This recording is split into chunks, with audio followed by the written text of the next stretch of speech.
ओम शांति। आज 30/10/2024 महावाक्य है, मीठे बच्चे, एक बाप की याद में रहना ही अव्यभिचारी याद है। इस याद से तुम्हारे पाप कट सकते हैं। प्रश्न, बाप जो समझाते हैं उसे कोई सहज मान लेते, कोई मुश्किल समझते। इसका कारण क्या है? उत्तर, जिन बच्चों ने बहुत समय भक्ति की है, आधा कल्प से पुराने भक्त हैं, वह बाप की हर बात को सहज मान लेते हैं, क्योंकि उन्हें भक्ति का फल ही ज्ञान मिलता है। जो पुराने भक्त नहीं, उन्हें हर बात समझने में मुश्किलात लगता है। दूसरे धर्म वाले तो इस ज्ञान को समझ भी नहीं सकते। बाबा ने फिर आगे क्या बताया? बाबा ने बताया, कहते तो है हिंदू मुस्लिम सिख ईसाई हम सब भाई भाई, लेकिन किस अर्थ से भाई भाई ये तो नहीं जानते। फिर बाबा कहते आज खिवैया ही एक शिव बाबा है जो तुम्हारी नैया पार लगाएंगे। और बाबा ने आज याद दिलाया, हम सब परम धाम के रहने वाले हैं, सबका अपना अपना पाठ है, इसीलिए हमें आत्माभिमानी बन साक्षी बन सबके पाठ को देखना है। सबसे ऊपर है लक्ष्मी नारायण सूर्यवंशी, और हम जैसे पुरुषार्थ करेंगे नंबरवार माला में आएंगे। और हमारा है अहिंसक देवी देवता धर्म, इसीलिए योग बल से हम विश्व के मालिक बनते हैं।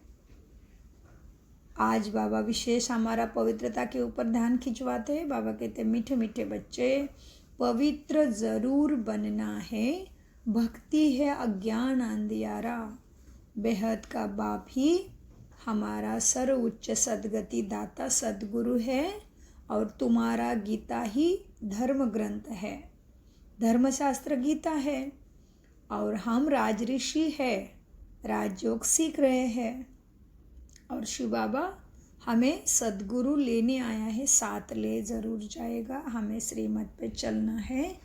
आत्माभिमानी रहेंगे तो आत्मा के अंदर की पाप की खाद निकल हम सच्चा सोना बनेंगे। बाबा कहते, कोठों में कोई में कोई मुझे जानते हैं, और भक्ति में माला फेरते हैं, और माला के ऊपर एक मणि रहता है, और मणि के ऊपर धागे का फूल रहता है, उसको माथे पे लगाते हैं, लेकिन वो फूल किसका प्रतीक है कोई भी नहीं जानते।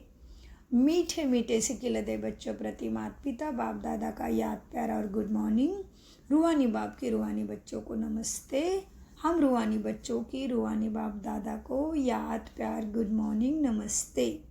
धारणा के लिए मुख्य सार, इस अनादि अविनाशी बने बनाई ड्रामा में हर एक का पाठ देही अभिमानी बन साक्षी होकर देखना, अपने स्वीट होम और स्वीट राजधानी को याद करना, इस पुरानी दुनिया को बुद्धि से भूलना है। 2. माया से हार नहीं खाना है, याद की अग्नि से पापों का नाश कर आत्माओं को और खुद को पावन बनाने का पुरुषार्थ करना है। वरदान, दीपमाला पर यथार्थ विधि से अपने देवी पद का आवाहन करने वाले पूज्य आत्मा भव। वरदान कितना सुंदर है। आज नरक चतुर्थी है, उसके बाद कल लक्ष्मी पूजा रहती है, तो ये नरक चतुर्थी माना चौथा युग नरक कलयुग, और उसके बाद लक्षण धारण करेंगे तो लक्ष्मी पूजन माना नई दुनिया सुखमय जीवन। तो वरदान उसे अनुसार आया है, दीपमाला पर यथार्थ विधि से अपने देवी पद का, तो हम ही अपने लक्ष्मी अपने देवी पद का आह्वान करने वाले पूज्य आत्मा भव। वरदान का विस्तार, दीपमाला पर पहले लोग विधि पूर्वक दीपक जगाते थे, दीपक बुझे ही नहीं यह ध्यान रखते थे, घृत डालते रहते थे, विधि पूर्वक आह्वान के अभ्यास में रहते थे। अभी तो दीपक के बजाय बल्ब जगा लेते हैं, बल्ब जगा देते हैं। दीपमाला नहीं मनाते, अब तो मनोरंजन हो गया है दीपावली माना। आह्वान की विधि अथवा साधना भी समाप्त हो गई है।